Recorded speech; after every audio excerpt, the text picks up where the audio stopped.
Hello viewers, apni kandi ki naga se so mani bali asna ajibi apni kana samni de kana ekta kuri bo koi kana hai kana se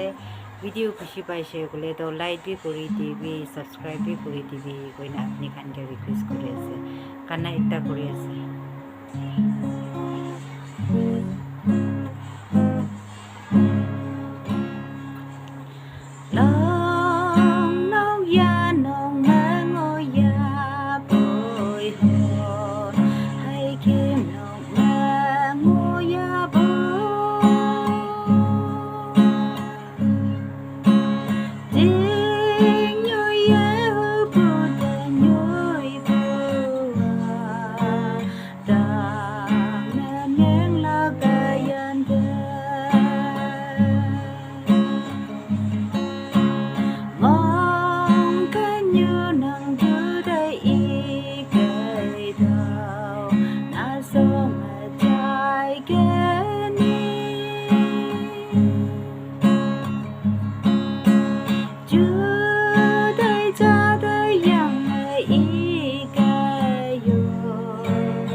Thank you, bye.